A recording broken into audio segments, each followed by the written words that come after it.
So I wanted to make a video for you guys that would run through the admin settings, but this would be for low population servers, and the reason is because you could do things with low population servers that you can't do with higher population servers, because you don't have to worry about lag as much. Like when I'm on a server and it has like 40 people on it, at least a server that has a drone or a what is it called, a bot shop or a Discord bot that it's integrating with. I've seen some pretty stupendous lag even on low ping servers. But on a low population server, I've not seen that. So what you do is you tap escape. Let me make sure my microphone is not muted this time. Yeah. You tap escape and then you go to server settings. So I'll try to run through these. This is for the server I'm renting. Learn the game. You've got you can put a server password here if you want to bar people from using the server. You've got a welcome message. I think that message only plays once when the person joins the server at first. And then you've got a message of the day that will circulate every number of minutes that you put in the message of the day cooldown. I wish it was possible to enter multiple messages that would circulate, because there's a lot more information than this that I would like to share. I think it's helpful to put the time that the server restarts so that new players know that they haven't been kicked from the server for no reason, and then to kind of lay out the very basic rules of the server. In this case, that there's PvP only in the PvP zones, and you could provide your address to your Discord if you have one, and then otherwise my message is pretty much the same. Max ping, usually they'll have you set that to about 350, but I find that even though my ping to this server is about 35 milliseconds, sometimes I get kicked for ping if there's I guess a ping spike at 350, and so then and it also prevents some other people from joining. So I boosted it to 500, which is kind of a ridiculous ping threshold. Like if you've ever tried to play a game with 500 milliseconds of ping time, it's pretty damn unplayable. But for some reason, this is how high you may need to set the threshold to allow people to play on the server without getting kicked for a ping spike. You're probably safe at 350, but mileage may vary. You can test it out, see for yourself. Logout timer I set at 30. This is to prevent people who might log out after they've been killed in PvP. You know, they want to log out and prevent the other player from getting some of their loot. There's not much PvP going on my server, so I set it to 30 so that it doesn't take forever and a day to log out. Of course, you can force log out. I don't know what that might do. I don't know if there are any penalties to that. But I always wait for the countdown. So there's a logout timer while captured. I guess that's to prevent people from just, logging out if they've been captured by another player. Gives the other players a chance to do whatever they will with you while you're captured, which is, I think they can access your inventory once you're captured.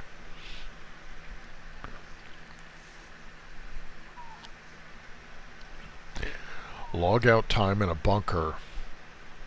I set that to 7200. I think that has something to do with, and that may actually be the default, I'm not sure. I think that has something to do with preventing people from using a bunker as their base and just farming a bunker from within, by just continuously logging out, logging back in. But then I have to wonder, where do they put the stuff? Where do they put the gear? I mean, you can only carry so much of it, so I think what some players do is they try to log in to a bunker to ambush other players, which is kind of naughty. But allow first person, I keep that on. Allow third person, I keep that on for driving vehicles. Otherwise I would love to restrict it, but some people just love their third person, so I wouldn't recommend turning that off, because you're just going to limit your player base on your server, I think. Allow crosshair, I would ordinarily keep that off, but some players, especially if they play in third person, maybe they might need that crosshair.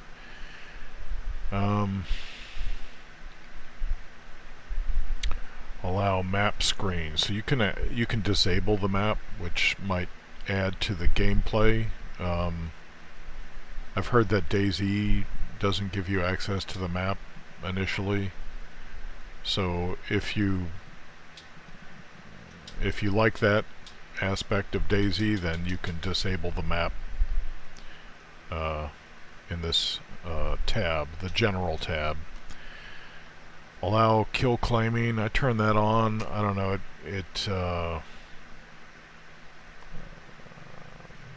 I'm not sure what the benefit of that is, but I haven't seen any downside to it either. Allow mines and traps, I turn that off because I've just seen those used to grief other people's gameplay and get cheap kills, and so I've just had bad experiences with players trying to ruin the experience on my server using mines. For example, if I created a safe zone in order to create a trading post, well then there would be players who would place mines right outside the safe zone, so that as soon as someone left the safe zone they would die. Just asshat players. So I turn that off. Allow skill gain in safe zones. I'm not sure how that's being used as an exploit. I just leave that on. I don't know what the I don't know what the problem is with that, so if someone knows, they could clue me in. Allow events. So I left that on so you can have your death match and capture the flag and other events like that if you want to.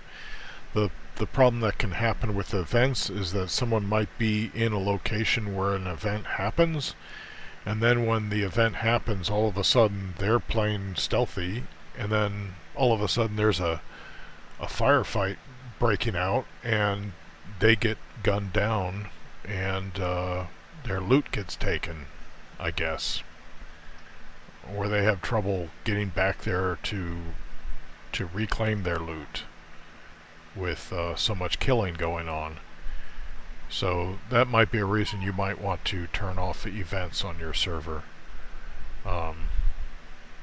But events are a good way to try out all the different weapons, and limit global chat I have turned off so that people can communicate across the server. It helps people to link up, strangers to uh, align with each other, make alliances.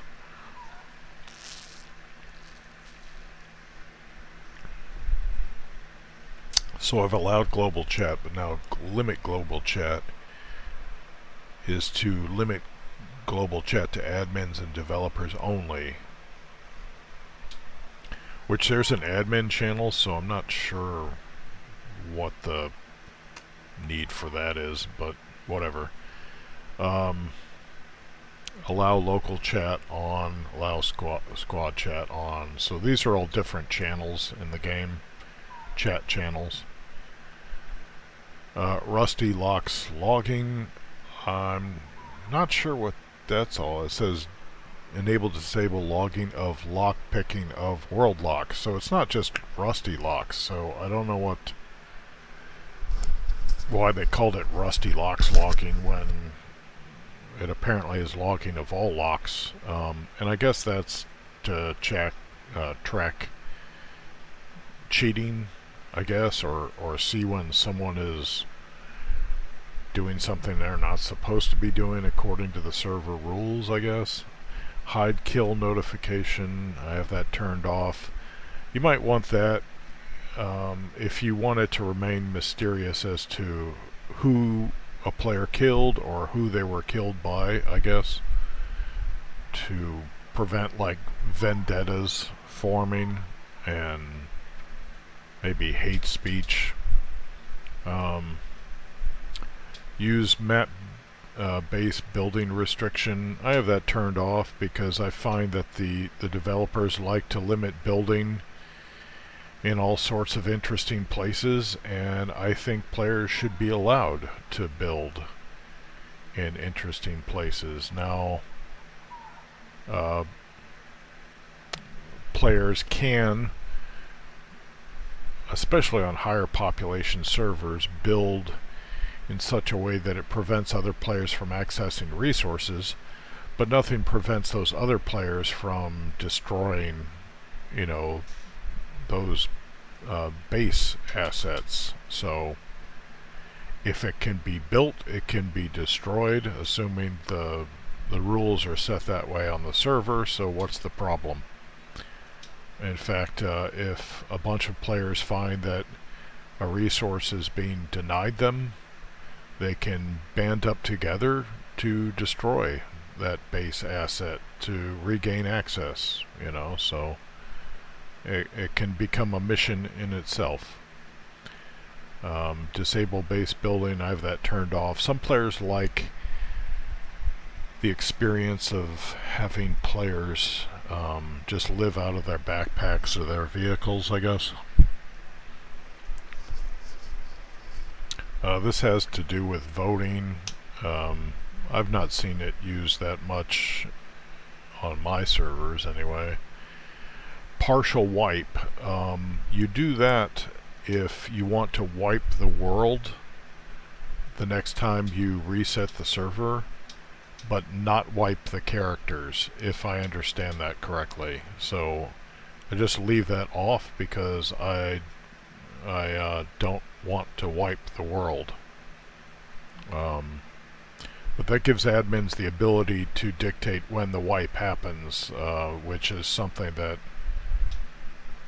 I'm not sure whether they had the ability to do that before or whether they relied on devs to wipe the map.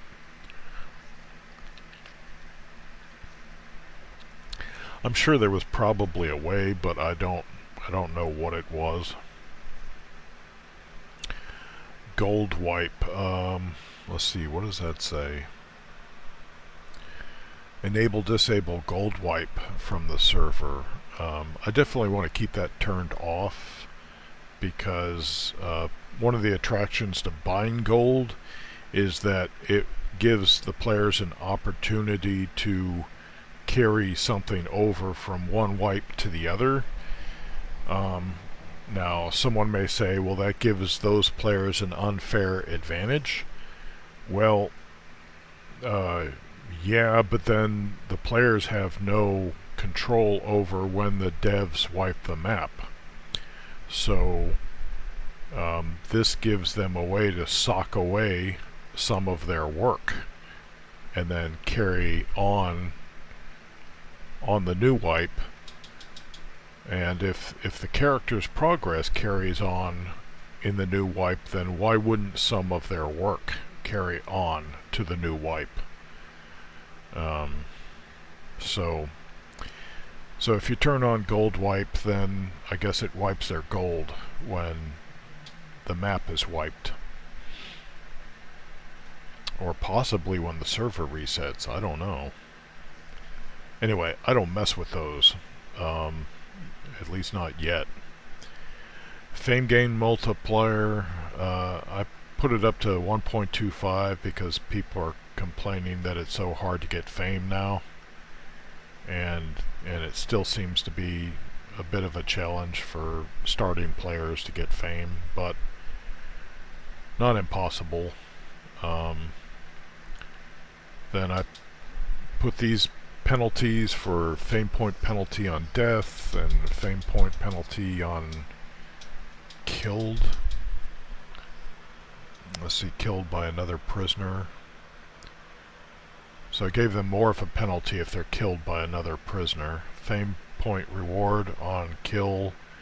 So then this gives you like half of the victim's fame points, the way I've said it here, if you kill them. Log suicides on. That must be to prevent some kind of exploit. I don't know what. So if I go back to the top, click on the World tab. So we've got lots of different subcategories here. So max allowed zombies, I have it set to 110, exterior 40, and then I usually have these numbers add up to 110.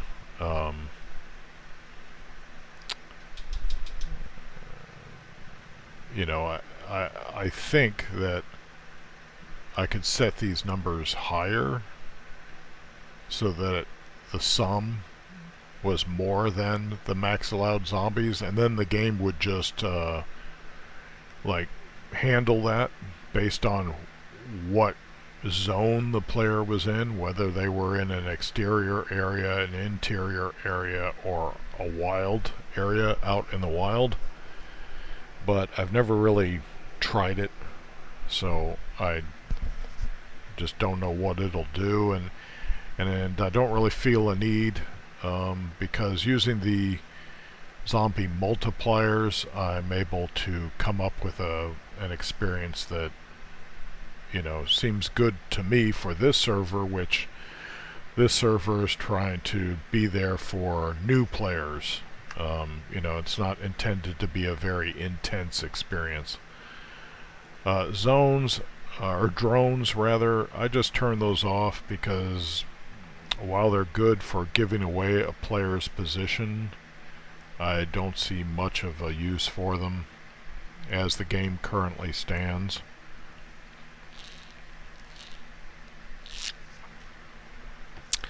It would be nice if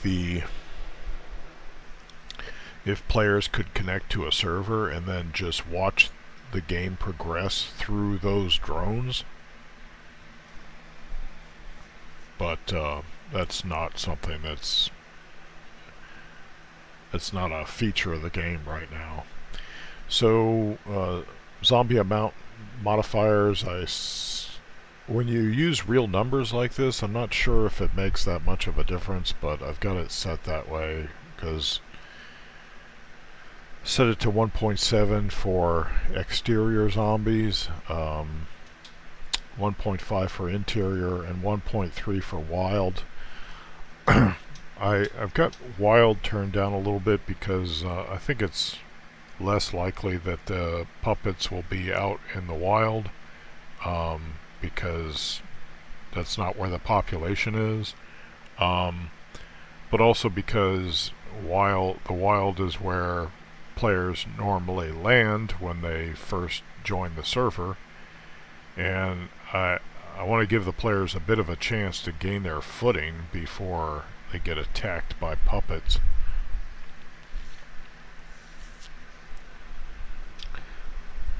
But so exterior zombie spawner cooldown timer, I have that set to 1800 because that's about the amount of time that I think it would take for puppets to meander into the area from other areas after you've cleared out the exterior of buildings in a location. And then the interior, I have that, I think, set as high as it will go, because when you clear out a building, you shouldn't have puppets just springing up out of nothing in a sealed building. But I think, what is this, set to like 2 hours? Let's see, 360 maths. I think I calculated this. I think it's 3 hours. Anyway, I'm not going to go to the calculator right now. But I maxed it out because I just don't like puppets springing up out of nothing in an area that you've already cleared. Now there used to be another field that you could adjust,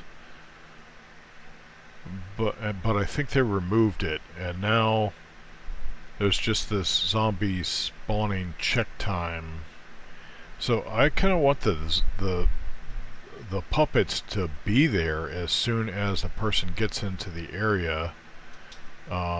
So I just set these to 0, and that seems to work. If I set this to 1, I've found that when I drive into a town, I can actually see the puppets like spawning in as I'm going down the road. So I just set these all to 0. I'm not sure how that affects gameplay, but there was another field along these lines for that you could adjust, and I believe they've taken that away, and it made it easier for me to customize the experience on my server. Exterior zombie spawning probability 45% versus interior 40%. I think that's when you move into an area that determines whether there's going to be any puppets there at all. I could be wrong.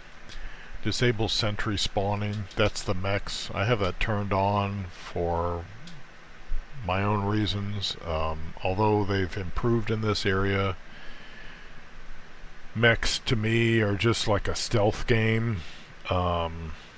They're aimbots on God mode, and the ammo expenditure to take one down isn't justified by the payoff in taking one down. So I wish that they had like a range of different mechs like Generation 0, but you know, obviously not the full spectrum that Generation 0 has. But if they had like small mechs that could be taken out with pistol fire, medium-sized mechs that could be taken out with assault rifles, and then the existing size mechs that could be taken out with, you know, rocket launchers, C4, grenade launchers, that would make me happy, and I would probably turn mechs back on.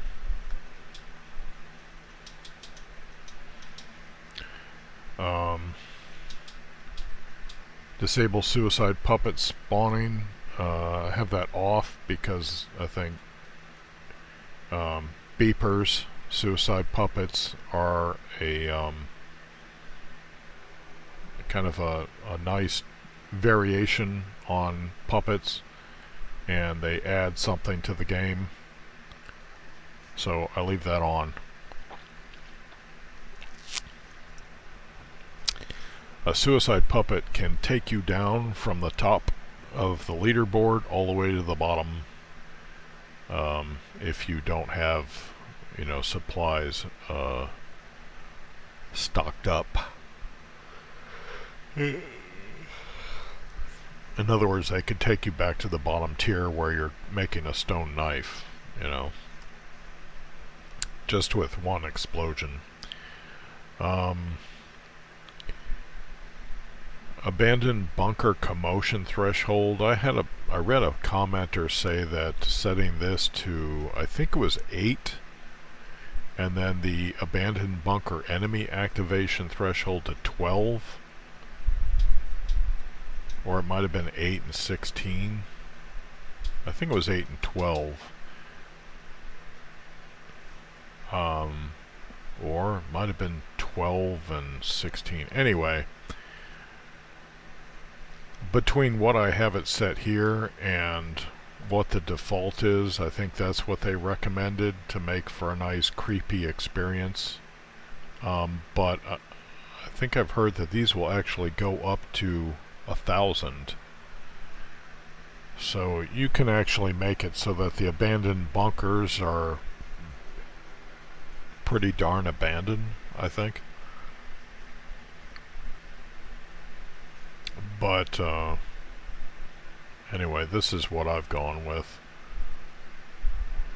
And then there are these abandoned bunker commotion per player extra threshold. I'm not sure if that adds an additional 100% chance.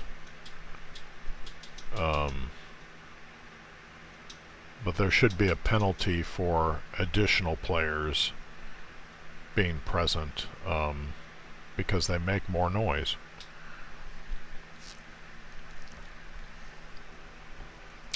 So let's see, next subcategory, weather. So this is just my personal preference. I have time of day speed set to real time, just 1.00, and and I found that nowadays nighttime darkness 0.3 is pretty realistic. Before, I think that would be too dark, but it seems like they've stretched out the adjustment on the lighting so that before, I think if you set it to 0.1, that would make it like really dark. But now I'm finding that 0.3 you can still somewhat see at night. It's not even like horror movie level darkness at 0.3. So, but it does make it more difficult to do things. So, and that's the way I want it. And then you could set your sunrise time and sunset time. I usually set that to my local time zone. But you could set it to Croatian time and it would be more realistic, I guess.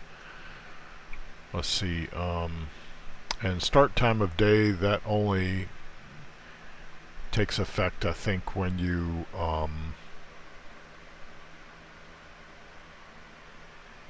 I think that only takes effect like when you initially start your server.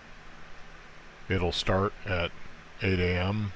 but you could just go in with an admin command and set time.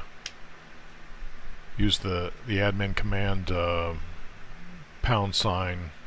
number sign set time, and then set the time to whatever you want, and it'll remain on that. It'll start from that time and progress from there based on your time of day speed. So that's my understanding about that. Next subcategory, map. Enable locked loot containers.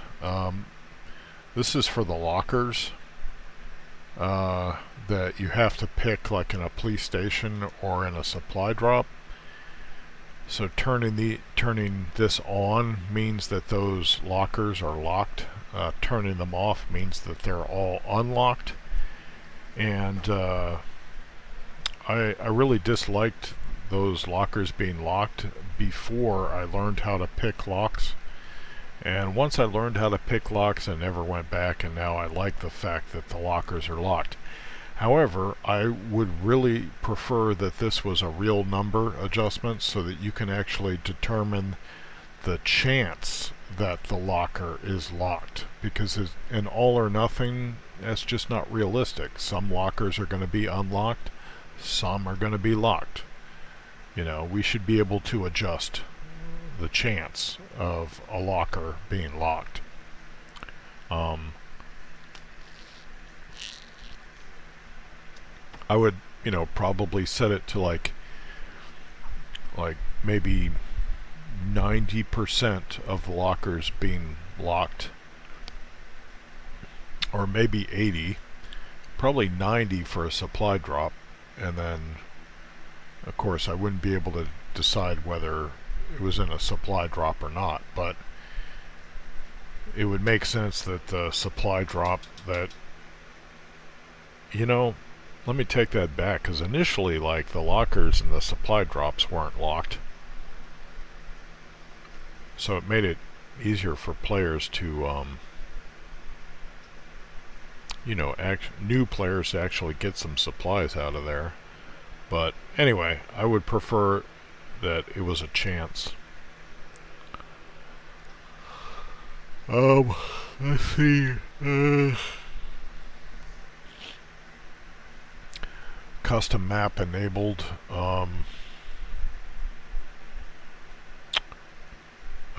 Turn that off. That's when you want to limit the playable area of a map, to actually reduce it to just a portion of the entire map.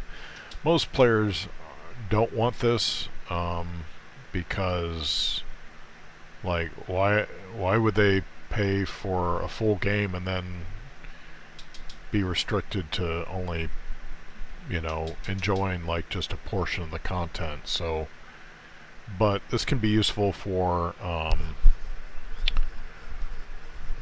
like battle royale games, or say if you just wanted to play in the city. I've tried to create servers where you would just play in the city, but no one joins those servers, so whatever.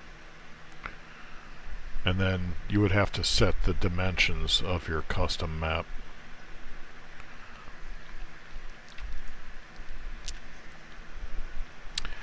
Cargo drop cooldown minimum. So this is like a window when the next cargo drop might come along. So I want it to happen at least 12 minutes after the last one was, I think, announced, maybe. And then I've set it to about 100 minutes, so what is that, an hour and 40 minutes after the last one maximum. So it could be anywhere in that range. Cargo drop fall delay, I think that's in seconds. Yeah, so that's 10 minutes. The max is 10 minutes. So it'll give you an announcement about the supply drop, and then 10 minutes later the supply drop will fall, or begin to fall. It'll take 60 seconds, the fall duration, to reach the ground. So, like, what's the max on that? Max is 600. That's kind of weird, like, that it would take like 10 minutes for the supply drop to reach the ground by parachute. So that's a max value that's kind of weird. I don't know why they would do that.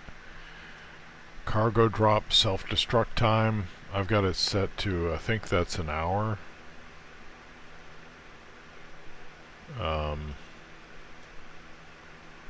It might be 45 minutes.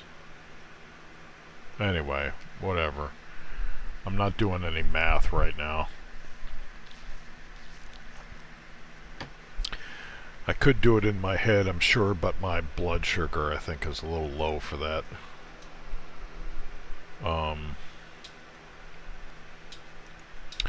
Next subcategory, hunting. The new hunting system, I frickin' hate it. It's garbage. I preferred the old hunting system where the animals would just randomly be there. You could set the max number of animals, but they've done away with the birds in the game. Then they did away with the random animals, and that's all for these players. They're constantly clamoring for optimization because they want the game to run on their system that's from 2001 or whatever. And the devs are listening to them, and they're just removing things from the game that made the game better, and they're making the game like less than DayZ or other similar survival games by doing this. In the old hunting system, you shot the animal, and then you may not have dropped him on the first shot, and then he would leave a blood trail where you had to find the dropped animal so that you could, skin them and harvest the meat. And I really like that system. I like the random animals. It certainly gave a reason for the hunting stands to be there, because now with the current hunting system, if you get in a hunting stand, you may never see a bear or a wolf, which are the only two animals that you'll see roaming now, because they're predatory animals. They will actually, they reportedly will hunt the player, but the other animals will not. So you get in a hunting stand and you're never going to see any of those non-predatory animals from the hunting stand. So you can't get in your deer stand with your bolt-action hunting rifle and nail a deer from 300 yards or whatever. It's not going to happen with the new system. Anyway, so I've got this set to max allowed hunts, which is 10, because there's only 10 player slots on this server, so why would I set it higher? In the old days, you could set the max number of animals and then the max number of birds, and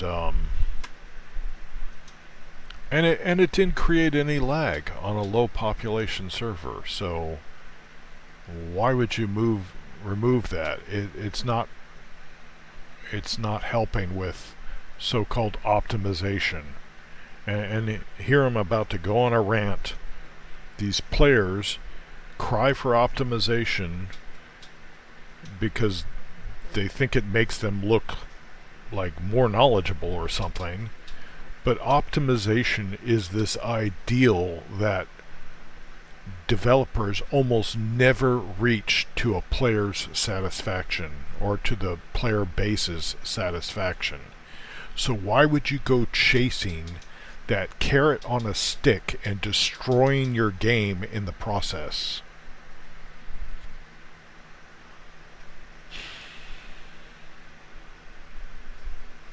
Next subcategory. So hunt failure time. I've got this set to 180 in seconds, so that's 3 minutes. I guess if you don't find the next clue in 3 minutes, I don't know.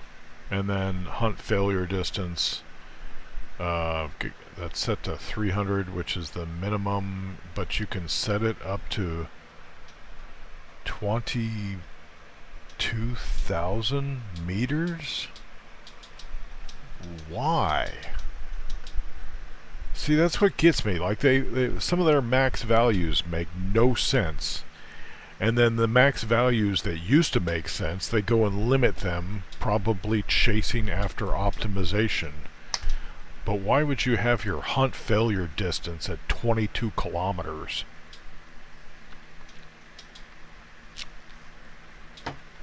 Like, if I go to the other side of the map, you think I'm coming back to try to find that animal again? So, whatever. I just hate the new hunting system. It's garbage.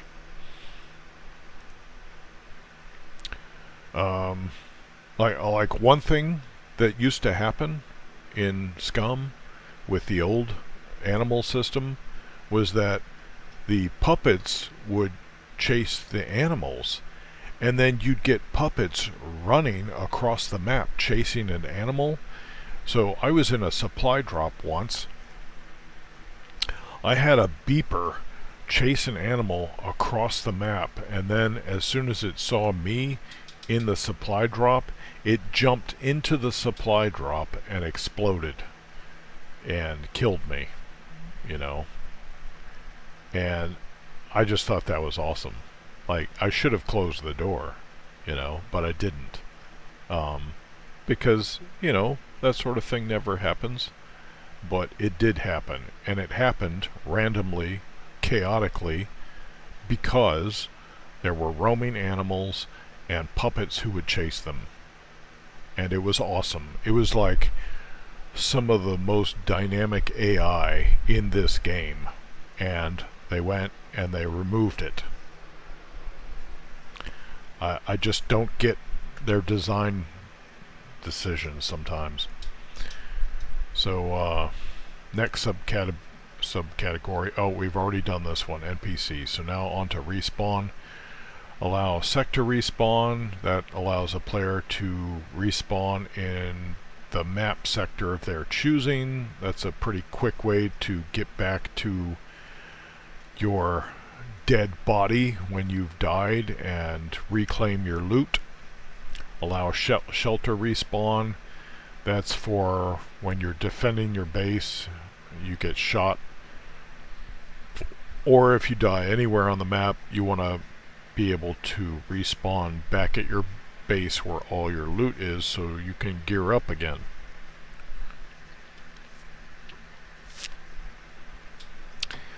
So there's various prices for where you're going to respawn. I've got these, I think, set pretty low for new players. There are cooldown times for, you know, how much time must pass before you're given the option to respawn in a different way. You'll have to, like, come up with these figures yourself. Decide what works best for your server. Then there's these cooldown reset multipliers, random price per squad mate, or price per squad mate modifiers. Like, if you, I guess that's if you got like a buddy with you, why did you die? So it imposes even more of a penalty on you. I don't know.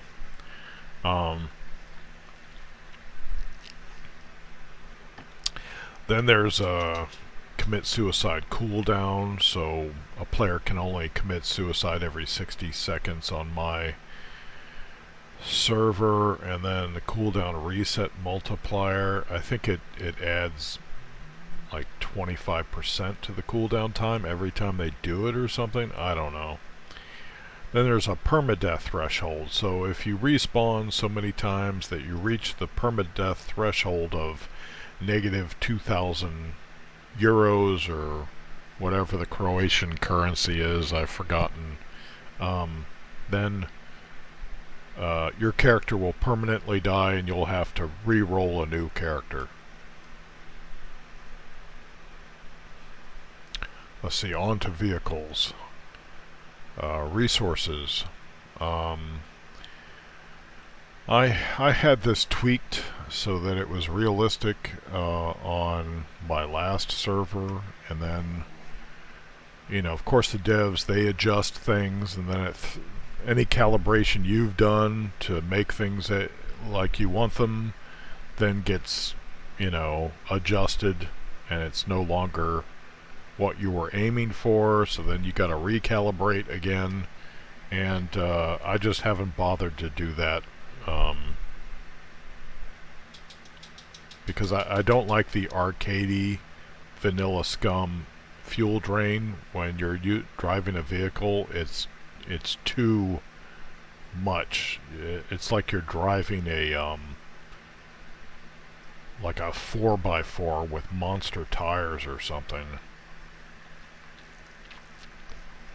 You know, these are little compact cars, and if you repair them up to 100%, they should get pretty good mileage.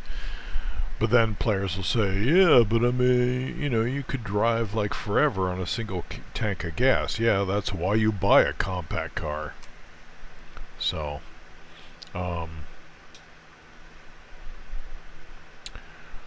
so you'll have to tweak these, you know, to something that pleases you. I usually go for realism, but you may not want to.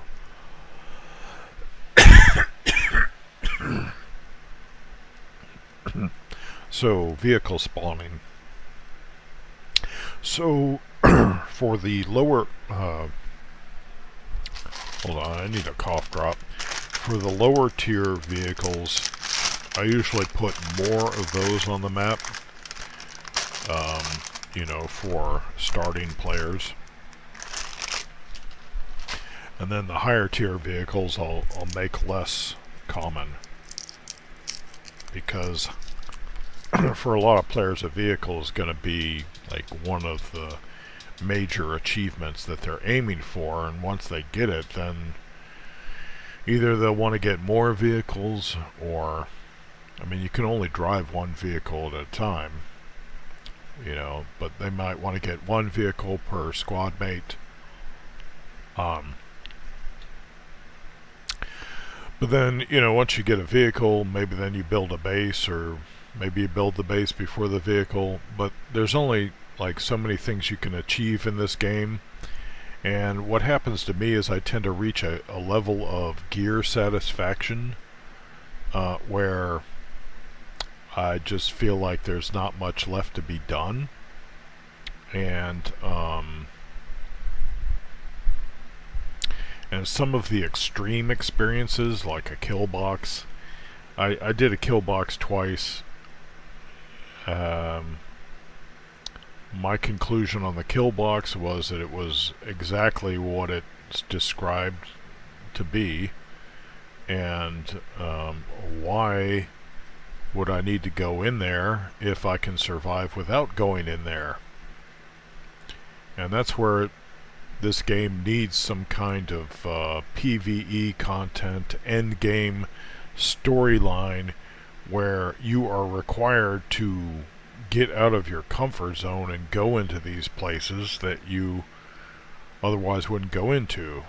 So if you were to think of me as a survivalist, I'm more less Stroud and less Bear Grylls. Although some of Bear Grylls' lessons definitely apply to this game. I tend to be more careful, like Les Stroud, because I don't like dying repetitively, because that just tells me that my methods are not sound. For me, this is like a real-life survivalism simulator. So I want to survive. I don't want to die. If I'm doing something that's causing me to die frequently, then what I'm doing really isn't wise. So,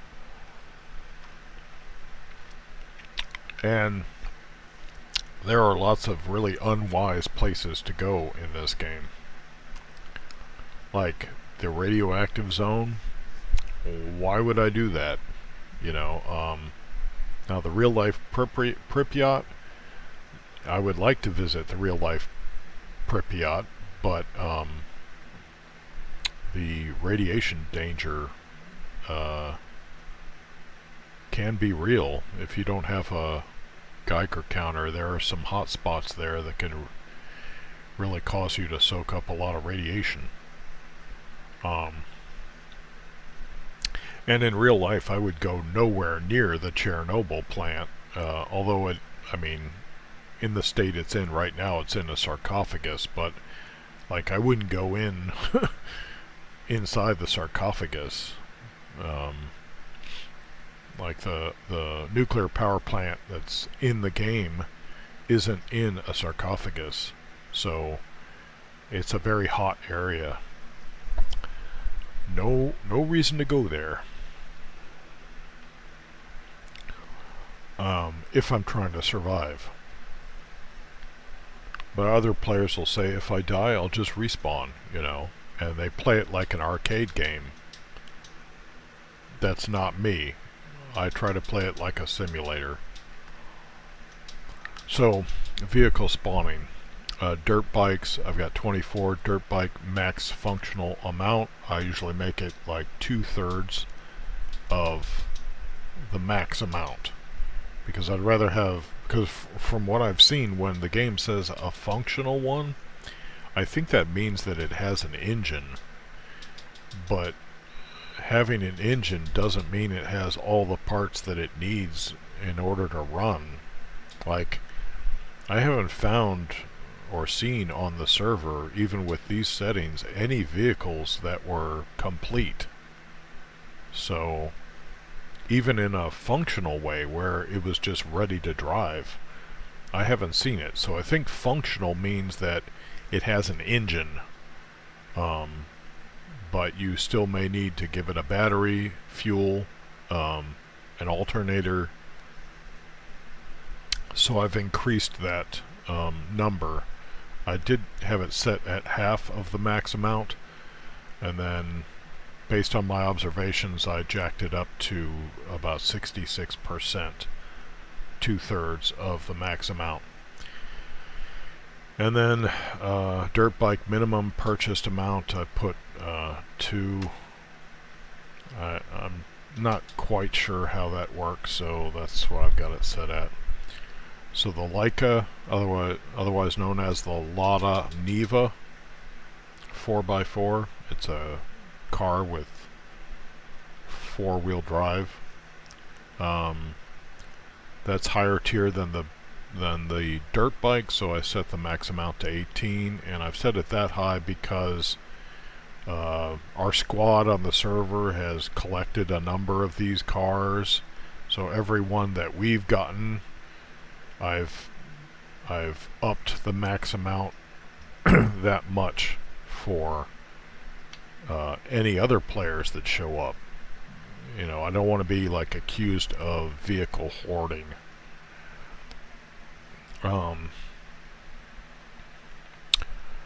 Motorboat max, I put that at 20. Wheelbarrows 40, because I want players to be able to find wheelbarrows, because it's an extremely useful starter vehicle. It gives players a place to put their stuff before they either know how to make a crate or a chest, and it's not really safe to, you can for a while put your stuff in a vehicle that isn't working, but this server has vehicle inactivity despawn set at 10 days, which is the max. So when you encounter a vehicle, you don't know how long it's been there. It might have been there 9 days, and then you put your stuff in that vehicle to store it there, and then the vehicle might despawn a day later, and then you've lost all your stuff. Volkswagen max amount set to 17. Bicycle max amount, again, set that to 40. Bicycle max functional amount I set to 30.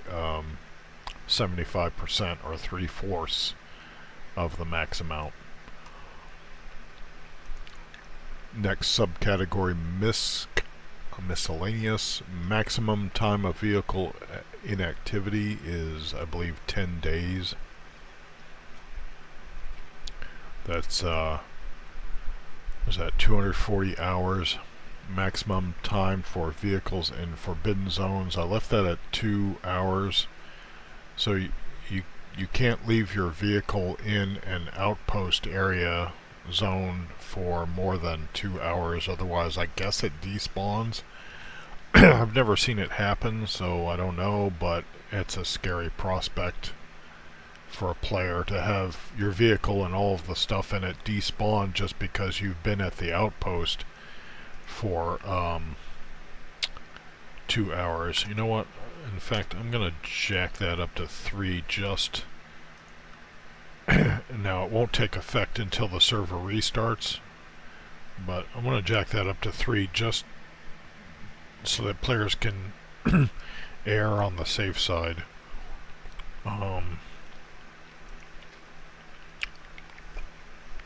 So resources again, I had this set before.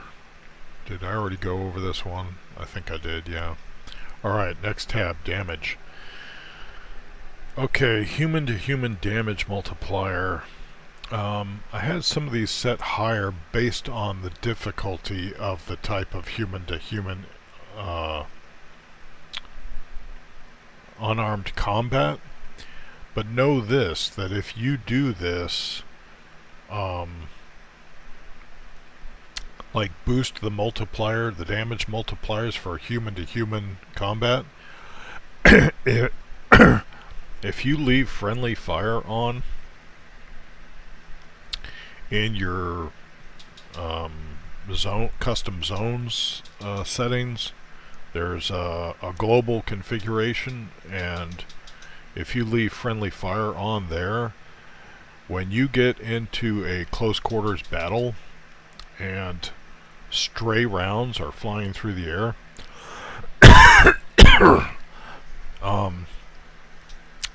this multiplier can make it easier for your squad mates to accidentally kill you.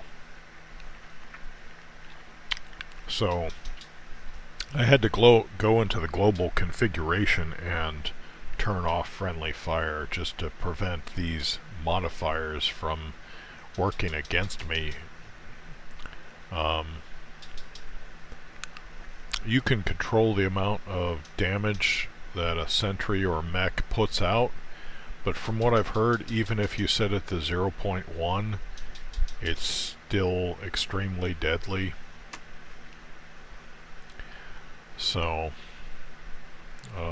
another reason I have mechs deactivated. Zombie damage multiplier, I've got it set to 70%, 0.7 for new players to give them more of a fighting chance. Item decay damage, that's how your item decays over time. I have that set to 0 because there is no setting I have seen. Like if the next highest setting is 0.1, but even that is too much. It's not realistic. So I've just got it, item decay over time, I've just got it set to 0 because chances are the item's not going to decay that much in the time that you're on the server to play in real life. However, food decay I think is very important to get this calibrated correctly because when you hunt and you've got some raw meat, and if you don't have it refrigerated, you're going to find that the meat can decay really fast, and makes it that much harder to make use of all of the meat that you get from an animal that you hunted. Now they have refrigerators now, but they used to have the ability to salt the meat to preserve it, but now they've gone and removed that, which would have been a nice intermediate step to the refrigerator, which the refrigerator is going to require an electricity source and yeah.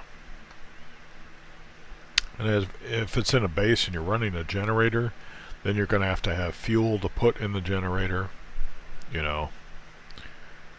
Otherwise, your meat is going to spoil.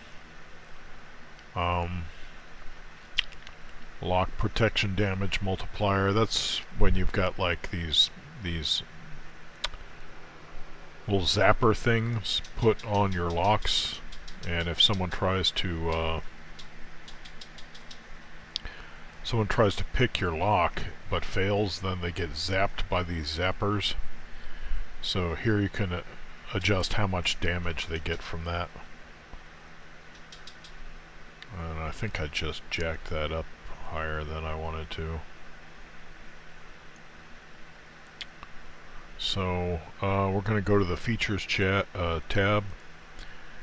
Base building, flag overtake duration. So if an enemy player finds your base flag and they want to claim it for themselves, when they choose to overtake the flag, it begins a countdown.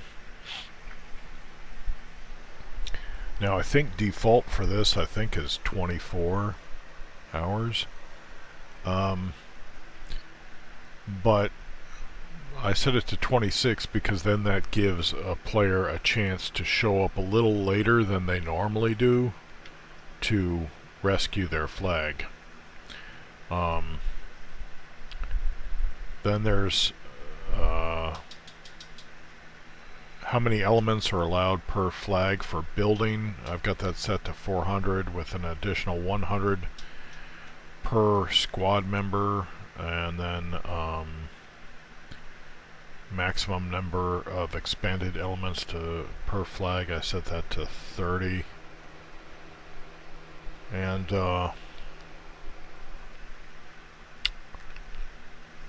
allow multiple flags per player, I put that on because it's a low population server. I want players to be able to have multiple bases, you know, across the map. It's not going to hurt anything.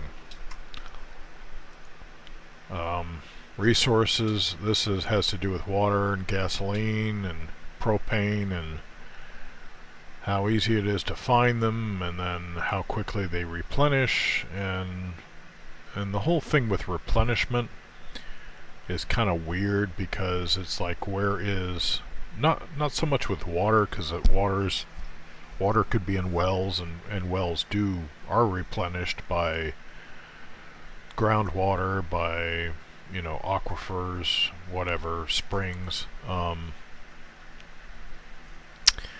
But like, who's running these gas stations that, like, a fuel truck would come along and replenish the gasoline that's in the reservoirs in the gas station?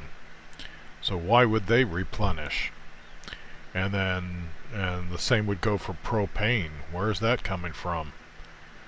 So you'll have to adjust these to, you know, to whatever will make you happy. I would love it if the amount of gasoline was finite, so that after a wipe, players would hoard the gasoline, and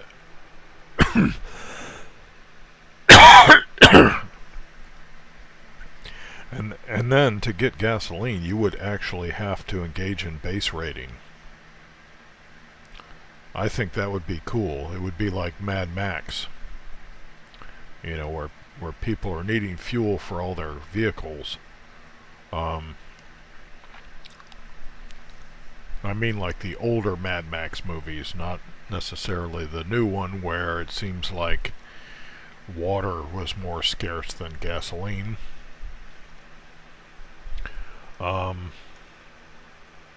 Anyway, next subcategory, item spawning. So because this server is here for new players, I've got the spawners probability multiplier set to 9 for each, and then because I still want that 10% chance that maybe something is going to turn up empty,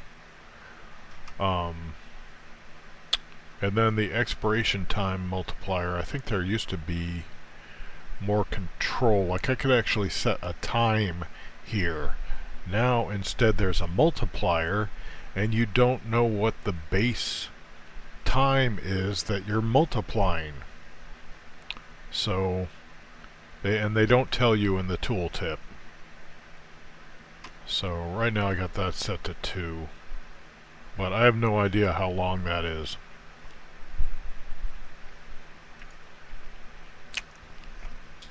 Here, squads, you can set how many squad members you can have based on the intelligence of your leader.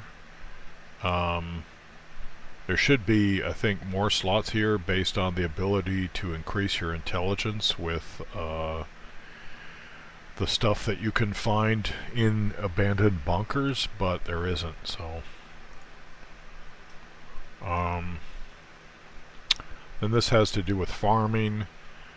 I left the plant harvest time multiplier the way it is. I've never actually tried farming yet, so... But I wanted to set the first plant harvest additional chance percentage that modifies the chance for produce to spawn on first harvest. So anyway, I set this to 85% because I didn't want it to be 100%. Right now, with the loot so high, the food level is also high. So when the devs release the ability for admins to change the loot levels, or rather to edit the spawn table, the loot table, then I'll be able to decrease the chance of food being found while still having the loot fairly high, because right now, even at a 9 times multiplier, it seems to be pretty darn difficult to piece together a fully kitted weapon without really risking your neck to get it. So I'm not finding that 9 times loot is really too generous, in my opinion. It seems fairly realistic to me. What isn't realistic is the fact that the loot respawns in a location that's already been cleared. What I would like is if you could, after a wipe, you could have loot become or whole areas become empty. And then that would require players to actually attack each other's bases in order to get whatever loot is remaining. But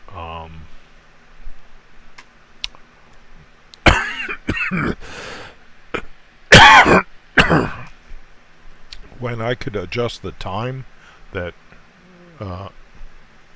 had to pass for loot to spawn again, I could approach something like that. But without knowing what the base time is for the multiplier, I don't know how to adjust that to make it what I want.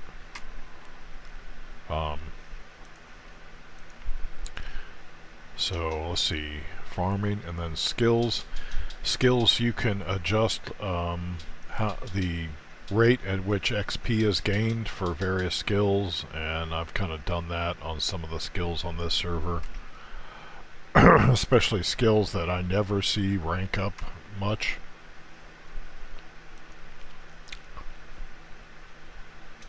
Right now we have exhaustion disabled. I like the exhaustion mechanic, but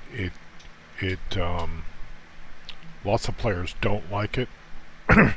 So to cater to those other players, I have it disabled, because it tends to get in the way of some efforts. And it's kind of a valid criticism that doesn't make much sense that you would go online to play a game and then be forced by the game to actually spend real time resting and sleeping. You can, of course, like top off your energy level by resting when you log out, but that won't do anything for exhaustion that has been built up while you've been online. You know, you'd actually have to walk away from your computer for a couple hours potentially to clear up your exhaustion level, and nobody wants to do that if those 2 hours are the only time that they have during the day to game.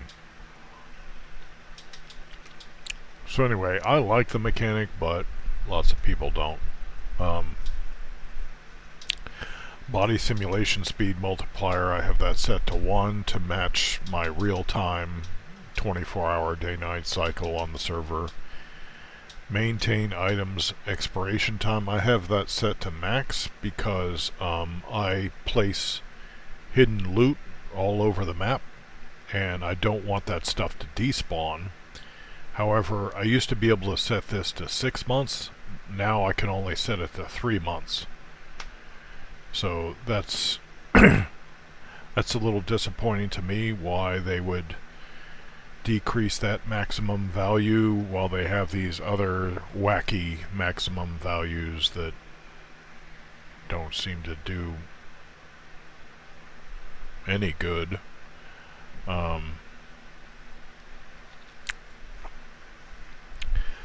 Killbox defuse failure bonus, I don't know, I've got that set to 0.2. I'm not sure what that's about, and until a player complains, I don't really care because I don't go into the kill boxes.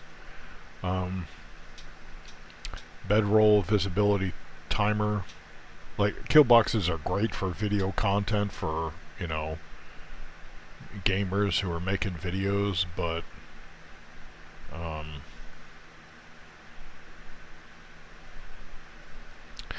bedroll visibility timer, so when you log out on a bedroll, the bedroll remains visible for 60 seconds, so then that gives another player, I guess, a chance to steal that bedroll and also know I guess where you're going to spawn back in when you come in later. I don't know. Enable BCU locking, I have that turned on, so you can use the BCU locks to lock things up. I think that's a pretty cool innovation that fits with the game lore. With BCU locking, you actually have, if someone puts a BCU lock on something, I think you have to kill the player and then remove their BCU in order to unlock that lock.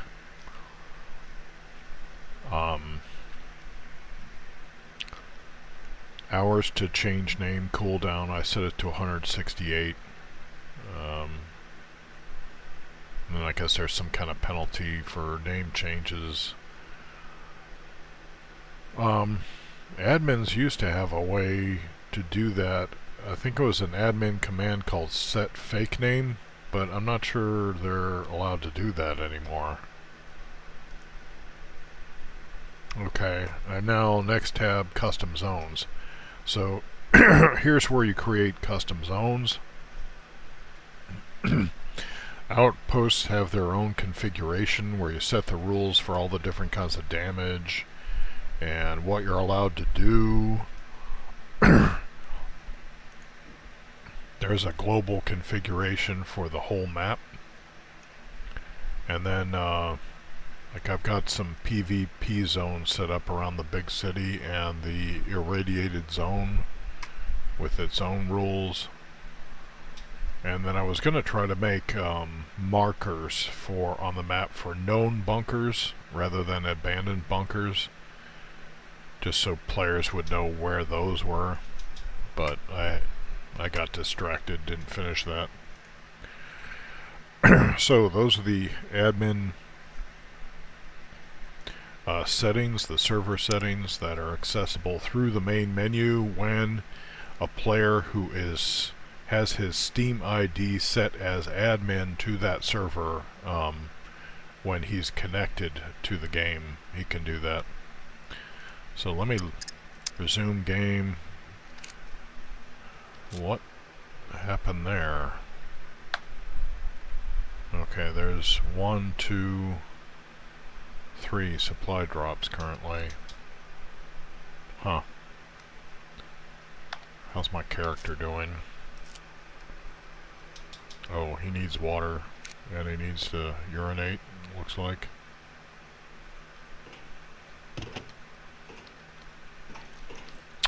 Alright, so I'll end this video here. Hope this has been helpful.